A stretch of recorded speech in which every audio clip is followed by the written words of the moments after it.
Hello and welcome back to my channel, Tide for Initiative. Today we're going to do something even more different. I'm going to do my first movie review. As you can see, the movie review is for Dungeons & Dragons Honor Among Thieves 2024. It took me a long time to go to see this movie. I didn't see it in the theaters because of the OGL crisis, which in brief was Wizards of the Coast's attempt to take money from creators and block them from creating things. It's a lot more complicated than that. You can find plenty of rants on the internet about that. Anyway, so as a synopsis for this movie, we have a group of adventurers with a loose bond gathered together to try and find a tablet which will help resurrect one person. The lead character, Ed, the bard, wants to resurrect his wife and bring his family together with his daughter. However, his daughter was put in the care of the villain, played by Hugh, there on the right side. So they go off on a series of misadventures in order to recover this tablet, which leads them into a short dungeon, very short dungeon, and endless squabbles with D&D related threats. The good.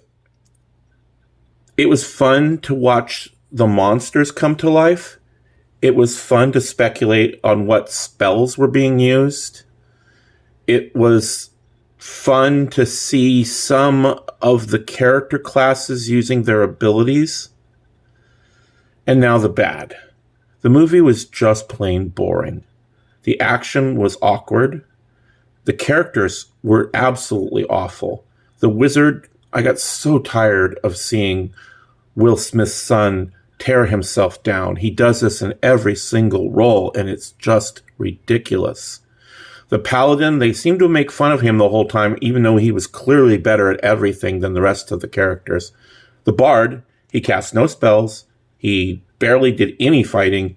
He was almost completely useless. He didn't inspire anybody to do anything unless you say that his general leadership kind of worked occasionally. The barbarian was a typical girl boss. And the druid was insufferable. She and able to shape change far more times than normally you would be allowed to as a druid in D&D, in any version of D&D. Now,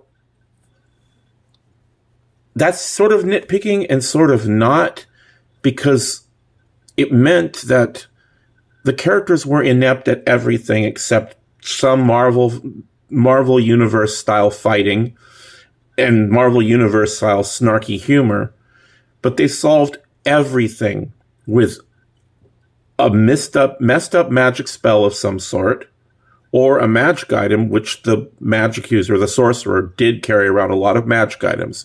So, like MacGyver or Batman, he just reached into his bag and pulled something out, and it just happened to be something that would work for the situation. And then all the rest of the characters would make fun of him for having a swan boat token in his pocket, or sending stones, or something like that, which actually was kind of clever. If he couldn't cast spells correctly, at least he had some magic items. And like I said, the bard didn't cast any spells, which they can clearly do in D&D. He didn't do any bard-like things. There was no particular thief, so all the traps were just blundered through or disarmed with magic, or just hand-waved away. There was a red wizard of Thay, who was the actual threat to the characters. And she just kind of went away at the end, as did Hugh's character. All in all, I'm really glad that I didn't waste any money in the theater for this, because it was really boring. It was difficult to get through, and there was almost nothing about the film that I would recommend to D&D lovers. I would say the 2000 D&D movie that hit the theaters, 24 years ago, was probably more entertaining, at least on the front of the characters, and laughing at how inept the filmmaking was. This movie lived under the dark shadow of the OGL crisis and of Kyle Brink telling white guys to get out of the hobby.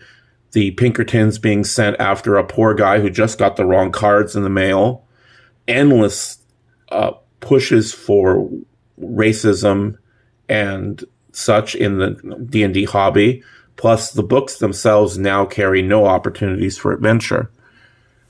Sorry for the negative rant, but I just want you to understand how much went into my effort to see this movie. So much so that we put it on quote-unquote bad movie night, which you do every Friday night.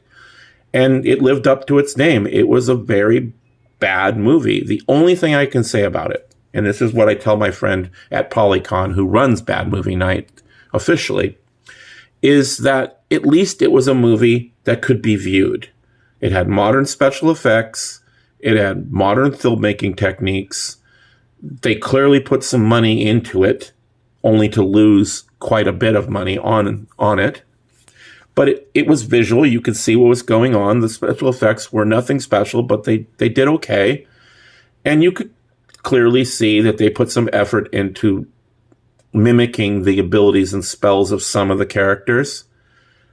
But then they included a bard, but they didn't have him do any bard things. They included a paladin, and they kind of made fun of him.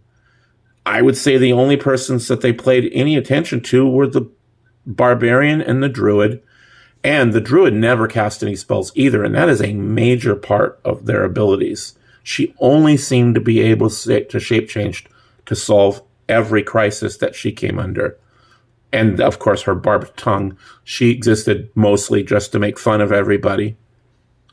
Well, that's about all I'm going to rant about Dungeons & Dragons Honor Among Thieves 2024. Would I give it a thumbs up? I would probably cut my thumb off. Thank you for watching and have a great day.